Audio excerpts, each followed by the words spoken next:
Hello student, welcome to MSIPS pharma. इससे पहले हमने फार्माकोलॉजी के दो टॉपिक डिस्कस किए थे, तो आज हम डिस्कस करेंगे एक और इम्पोर्टेंट टॉपिक जो आपका रेस्पिरेटरी सिस्टम में आता है। उसमें आपके चार छोटे छोटे सब टॉपिक दिए हुए हैं। जैसे पहला आता है ब्रोंकोडायलेटर, सेकंड आता है आपका एक्सपेक्टोरेंट, तीसरा आता है आपका म्यूकोलाइटिक और फोर्थ आपका आता है एंटीट्यूसिव। तो हम फर्स्ट अपना डिस्कस करेंगे ब्रोंकोडायलेटर। सबसे पहले तो अपने देखेंगे कि ब्रोंकोडायलेटर अपने यूज क्यों करते हैं। आपने देखा होगा सभी घरों में हमें अस्थमा के पेशेंट पाए जाते हैं। अस्थमा के पेशेंट में क्या होता है, जैसे ये आपका ये ट्रेकिया है, इसके पास ये ब्रोंकाई है, ब्रोंकाई के बाद ये ब्रोंक्यूल्स होते हैं और इसके बाद होता है एल्वियोली। इसका क्या क्या होता है कि आपको जो एयर है उसको अपने लंग्स तक पहुंचाएगा। तो अस्थमा में क्या होता है कि जो आपके ये ट्रेकिया होता है, ब्रोंकाई होता है या ब्रोंक्यूल्स होता है, इसमें इन्फ्लामेशन हो जाता है। यानी ये आपका जो साइड में डायग्राम बनाया हुआ है, ये आपका ब्रोंकाई है। ब्रोंकाई को अपने थोड़ा साइड में लेंगे। नॉर्मल ब्रोंकाई जैसे होती है, ये मान लो इसमें ये म्यूकस का पार्ट है। तो नॉर्मल क्या है, इसका एयर वे ये इतना है ब्रोंकाई का, जो एयर ऑक्सीजन जाती है वो CO2 वापस आती है। अगर आपको इन्फ्लामेशन हो गया, अस्थमा हो गया, जिसमें क्या या म्यूकस सिक्रेशन ज़्यादा हो गया, या फिर ब्रोंकाई में क्या स्वेलिंग आ गई, या फिर कुछ एलर्जी होगी, एलर्जी होने के बाद क्या होता है म्यूकस का सिक्रेशन ज़्यादा होता है। तो ये म्यूकस का सिक्रेशन मान लो ये ऐसे हो गया, थोड़ा ज़्यादा हो गया, तो क्या होगा, म्यूकस का सिक्रेशन ज़्यादा हो गया, इधर से आपका इन्फ्लामेशन हो गया, एलर्जी होगी और ब्रोंकाई वो स्वेलिंग करने से ये आपका एयर वाला पार्ट है ये थोड़ा छोटा हो जाता है, नेरो हो जाता है, जिससे क्या भी आपको ऑक्सीजन लेने में दिक्कत आती है, जिससे आपको सांस की प्रॉब्लम आती है। तो अब बात आगे सांस की प्रॉब्लम आती है तो क्यों आती है, इसके कुछ फैक्टर होते हैं। जैसे रिस्क फैक्टर बोलते हैं, जैसे कोल्ड हो गया, आपको कोल्ड में क्या होगा, आपको सांस की दिक्कत थोड़ी ज़्यादा आएगी। और इसके सिम्टम क्या हो सकते हैं, जैसे रात को आपको क्या है सीटी सी बजती होती है, डॉक्टर पूछता है ना कि आपको सांस लेने में दिक्कत आती है, सीटियाँ बजती है, वीजिंग बोल देते हैं। वीजिंग इसका क्या है, अस्थमा का सिम्टम है। उसके बाद आपको ब्रीथिंग में प्रॉब्लम होती है, वो भी अस्थमा का सिम्टम है। तो ये आपका छोटा छोटा, इसके बाद आपके इसमें क्या है, आपके डायरेक्ट क्लासिफिकेशन है ब्रोंकोडायलेटर। ब्रोंकोडायलेटर क्या है, आपने सभी दवाइयाँ घरों में देखी होगी। तो ब्रोंकोडायलेटर वैसे तो आपको मेडिसिन पता होगी, पर आपको किस कैटेगरी में लिखना है वो थोड़ा मैं भी बता देता हूँ। तो ब्रोंकोडायलेटर में आपका 3 कैटेगरी आती है। फर्स्ट आती है बीटा 2 एगोनिस्ट, या फिर इसको बोलते हैं सिम्पेथोमाइमेटिक।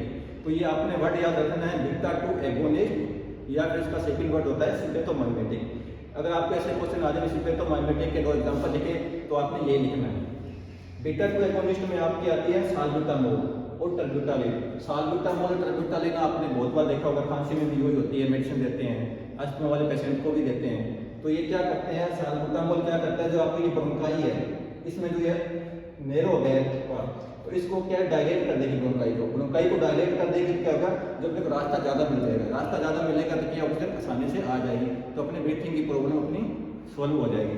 इसी तरह इसका पार्ट दूसरा सेकंड ड्रग है टर्बुटालिन। इसके बाद अलग कैटेगरी एक आती है इसी के अंदर मिथाइलजेंथिन। मिथाइलजेंथिन में क्या आपका एग्जांपल है थियोफाइलिन और एमिनोफाइलिन।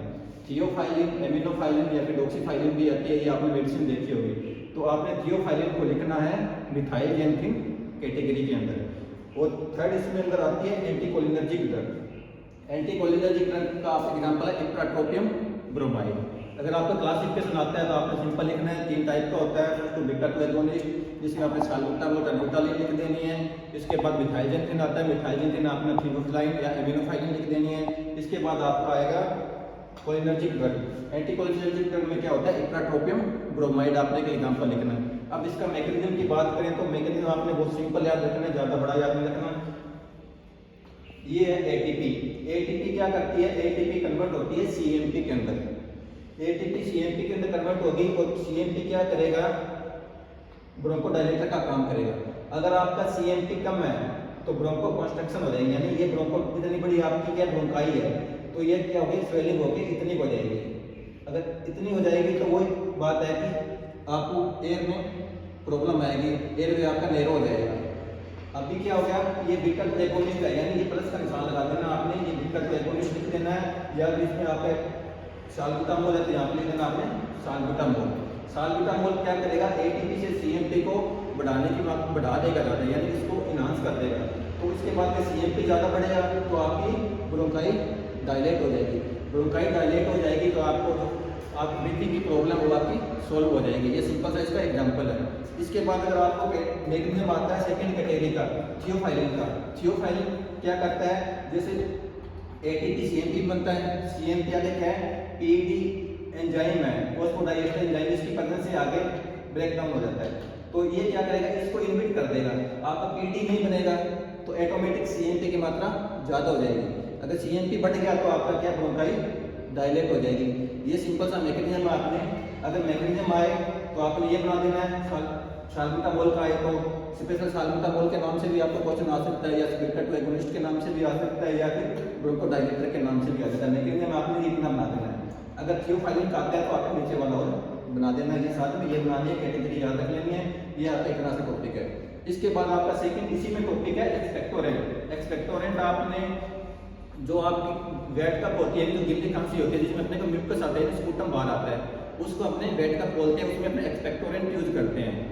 एक्सपेक्टोरेंट क्या करता है, या तो जो अपना म्यूकस बनता है, म्यूकस, और ये जो अपना ब्रोंकाई है, ब्रोंकाई से आपका क्या होता है, म्यूकस बना। म्यूकस के अंदर क्या है, सलाइवा मिक्स हो जाता है। म्यूकस और सलाइवा मिक्स होने के बाद वो स्पूटम बन जाता है, जो अपने को बलगम बोल देते हैं नॉर्मली। अब वो ये क्या करेगा, इसको या तो ब्रेक डाउन कर देगा, या फिर क्या करेगा, इसको इसके विस्कोसिटी कम कर देगा, या इसमें वाटर इंक्रीज इंक्रीज कर देगा। तो वो क्या होगा, जो गाढ़ा म्यूकस होता है वो क्या होता है, थोड़ा पतला हो जाता है, जिससे वो क्या आसानी से कफ के साथ बाहर आ जाता है। इसका नॉर्मली इसके लिए यूज करते हैं। तो इसका मतलब agent which are used to treat cough acute and chronic and from mucus secretion from trachea. यानी जो आपने ना ट्रैकिया है, ये ब्रोंकाई से क्या है, कफ के साथ म्यूकस को ये बाहर निकाल देगा। तो इसके अगर अपन एग्जांपल की बात करें, क्लासिफिकेशन में ये तो ये दो टाइप के होते हैं। फर्स्ट आपका होता है म्यूकोकाइनेटिक और दूसरा होता है म्यूकोलाइटिक। म्यूकोलाइटिक आपके तो सिलेबस में अलग दिया हुआ है, म्यूकोलाइटिक को अपने इसमें पढ़ेंगे। इसमें आपका म्यूकोकाइनेटिक। म्यूकोकाइनेटिक क्या करता है, ये मैकेनिज्म की बात करें तो ये वाटर सिक्रेशन को इंक्रीज कर देगा। जो म्यूकस है इसके अंदर वाटर मिक्स हो जाएगा, तो जो गाढ़ा म्यूकस है, मान लो ये आपका म्यूकस है, इसमें वाटर मिक्स हो गया तो ये ऐसे हो गया, तो ये आसानी से आपकी कफ के साथ बाहर आ जाएगा। इसके आपके एग्जाम्पल है वाइफेनिसिन, आपने सुना होगा, आपने जो कफ वाली मेडिसिन लेते हैं इसमें GUAIPHENESIN वाइफेनिसिन के नाम से ड्रग आती है, तो नॉर्मली काफ़ी यूज की जाती है। इसके बाद इसमें अमोनियम साल्ट होता है, पोटेशियम साल्ट होता है। अमोनियम साल्ट के क्या साइड इफेक्ट में ज़्यादा होते हैं, तो वो सिर्फ कम यूज होता है इस कैटेगरी में। तो सबसे ज़्यादा आपका वाइफेनिसिन यूज होता है। इसका काम यही है, जो मैंने समझा दिया, वाटर सिक्रेशन इंक्रीज करेगा और इसकी विस्कोसिटी को कम कर देगा, तो ये आसानी से अपने कफ के साथ बाहर आ जाएगा। इसके अंदर आप सेकंड कैटेगरी है म्यूकोलाइटिक। अगर म्यूकोलाइटिक आता है तो म्यूकोलाइटिक क्या करता है, जो आपका म्यूकस होता है, म्यूकस में डाइसल्फाइड बॉन्ड होते हैं। जैसे कुछ भी चीज बनी होती है वो आपस में जुड़ के बनी होती है, मान लो ये म्यूकस है, ऐसे ये बॉन्ड बने होते हैं आपस में, जो आपने केमिस्ट्री में पढ़े हैं। ये क्या करते हैं, बॉन्ड को ब्रेक कर देता है। ये बॉन्ड ब्रेक होंगे तो आपका म्यूकस क्या है, ब्रेक डाउन हो जाएगा, छोटे छोटे पार्टिकल में अलग टूट जाएगा। अब अपने को कोई एक बड़ी चीज बाहर निकालनी हो, उसमें थोड़ी ज्यादा मेहनत लगती है। अगर कोई छोटी चीज हो उसको बाहर निकालेंगे तो वो इजीली निकल जाएगी। इसलिए अगर ये म्यूकस छोटे छोटे पार्ट में टूट गया तो अपने कफ के साथ ट्रैकिया के रास्ते से इजीली बाहर आ जाएगा, जिससे अपने क्या कफ ठीक हो जाएगी। और इसमें आपके एग्जाम्पल है एम्ब्रोक्सोल और ब्रोमोहेक्सिन, जो आपने कफ वाली मेडिसिन में पढ़े हुए ही है। अगर आपको म्यूकोलाइटिक का आता है तो आपने वो एम्ब्रोक्सोल और ब्रोमोहेक्सिन वाले एग्जाम्पल म्यूकोलाइटिक में लिख देने, ये छोटा सा डायग्राम बना देना और लिख देना ब्रेकडाउन ऑफ म्यूकस, या फिर ये विस्कोसिटी भी कम कर देता है। इसके बाद आपको क्या कहते हैं एंटीट्यूसिव। एंटीट्यूसिव क्या होता है, एंटीट्यूसिव यूज होते हैं सूखी खांसी में। कभी बार होती है ना कि आपको डॉक्टर पूछता होता है कि खांसी आ रही है, गिल्ली सूखी है, बलगम आती है कि नहीं आती। जो बलगम नहीं आती, जो ओनली खांसी आती है, उसको हम कहते हैं सूखी खांसी।